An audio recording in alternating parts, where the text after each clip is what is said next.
આ દેહ જીવ જયારે આ દેહ લઈને આવ્યો છે ત્યારે એ જીવની તો આપણને કોઈ સમજણ જ નથી. અંદર જીવ છે, શું છે, ચેતન છે, પરમાત્મા છે, તો આપણી દશા જ નથી જાણવાની.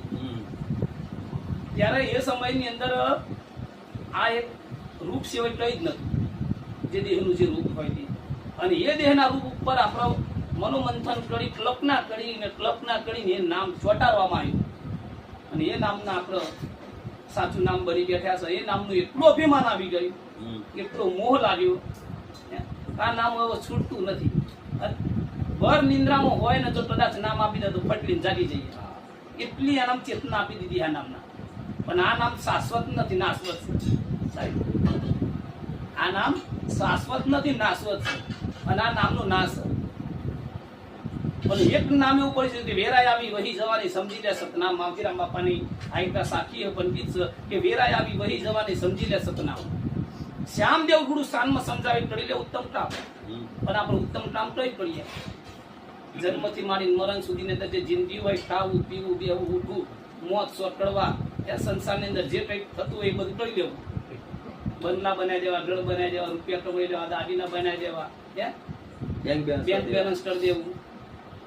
આના ઉત્તમ કામ માની બેઠા.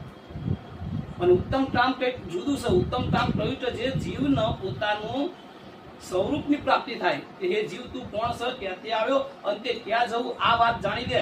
આ સત નામને તું જાણી લે. અને આ નામ જાણીશ તો જ તારા આવા રમણનું ફેરું મળી. તો સુધી આવા રમણનો ફેરો ના મટે એ લટ 84 ઊભી સ બાપુએ કીધું એ પ્રમાણે. એટલે મહાપુરુષોએ કહ્યું તો ચલતી ચપટી દેર કર દિયા કબીરા, રોય દો પાટણ કે બીચ में સાબિત બચા ના કોઈ.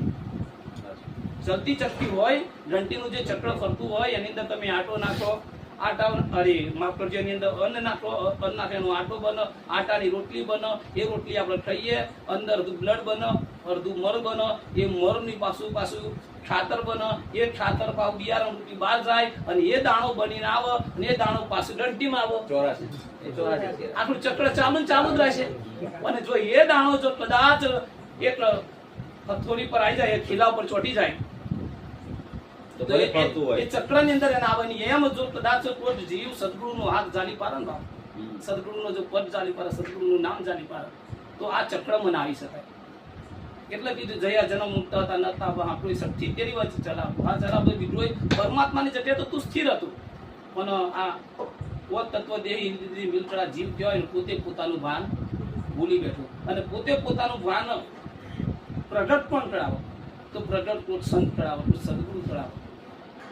કારણ કે હવે તો આ દેહ એ તે હું છું, આ ઇન્દ્રિયો તે હું છું, હું ફલાણો ભાઈ છું. આ બધું એક જાતનું મોહ માયા લોભ લાલચની અંદર એવો ફસાઈ ગયો હું, એટલું અભિમાન આ દેહનું આવી ગયું તો મારું આ જીવ કરવા લાગ્યું. પણ હજુ જે સત્ય છે એ સમજાતું નથી. આપણે જન્મથી મોડીને મરણ સુધી જે આપણને પકડાયું, નાનું બાળક હોય સાહેબ ત્યારે એ નિર્ભય હોય, એ પરમાત્મા સ્વરૂપ હોય. અને એ પકડાવનારા જ આપણા છે. અને પકડાયું એ જતું નહીં વહેલું. અને સદગુરુ સોરાવ જાય તો માર્ગ પલમાં પાય. તમે એવા ગુરુના ચરણમાં જતા